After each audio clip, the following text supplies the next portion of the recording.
Hi, my name is Caroline Sutton, and I am a publisher with Co-Action Publishing. The following interview is part of Co-Action Publishing's Meet the Author sessions. In this interview, I will be speaking with Roland Weierstahl, who, along with colleagues Susanna Schall, Inge Schalinski, Jean-Pierre Dusunguzi-Mungu, and Thomas Elbert, has published 2 articles in the peer-reviewed journal European Journal of Psychotraumatology. European Journal of Psychotraumatology is published on behalf of the European Society for Traumatic Stress Studies. The 2 articles we will discuss now are The Thrill of Being Violent as an Antidote to Post-Traumatic Stress Disorder in Rwandese Genocide Perpetrators, and a methodological article titled The Appetite of Aggression Scale, Development of an Instrument for the Assessment of Human Attraction to Violence. Dr. Weierstahl, thank you very much for taking the time to speak with me. Before we begin delving into the subject matter, perhaps you could just say a few words about where you are currently based as a researcher and the name of the project that the 2 articles you and your colleagues have published have emerged from. I'm working at the Department of Psychology at the University of Constance in the group of Professor Dr. Thomas Elbert. Our work on appetitive aggression and human attraction to cruelty emerged from a Reinhard Koselleck project founded by the German Research Foundation.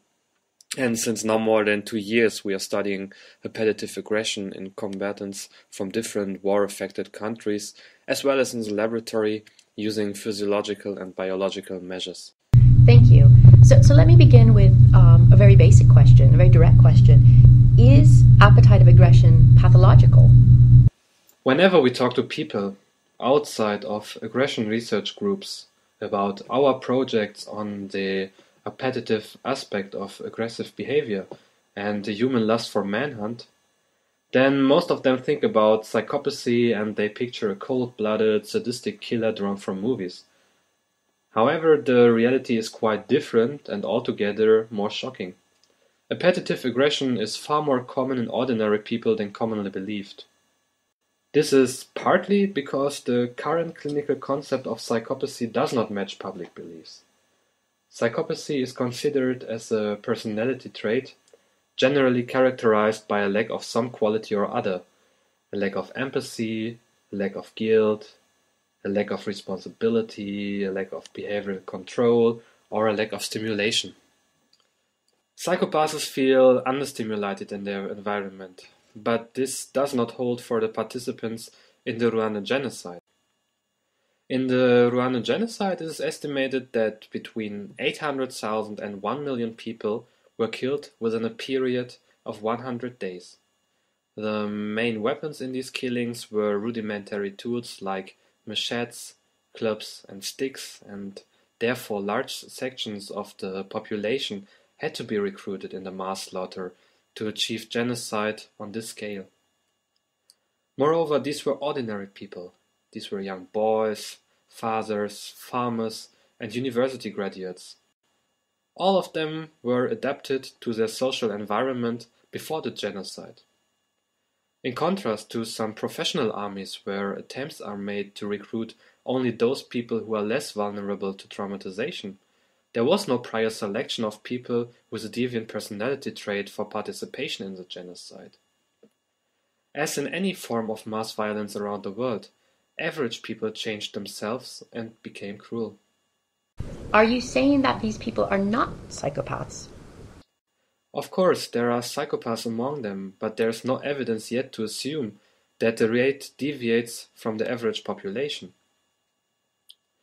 Applying this phenomenon of widespread appeal of aggression to our Western societies.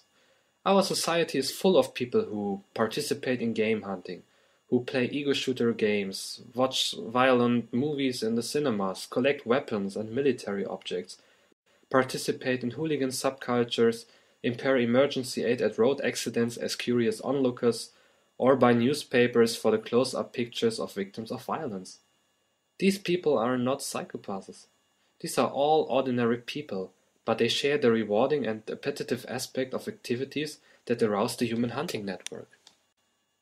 On the other hand, the definition of pathology implies public beliefs and normative values on which behavior is classified as normal and which is classified as deviant. This is difficult to state for phenomena of mass violence like genocides, especially for the phenomenon of repetitive aggression. Our evolutionary forebears were not carnivores, they were vegetarian. Thus, human hunting behavior is not as fundamental in our makeup and has likely evolved relatively recently in our evolutionary history. We can speculate that with a growing brain, there was also a growing need for protein-rich nutrition. Thus, evolution would have favored those who went hunting. When we try to imagine how hunting behavior in our ancestors could have appeared, this must have been a very difficult and painful activity. Chasing prey over long distances and hunting it down in a cruel fight under life threat is a difficult, dangerous, and a time and energy consuming process.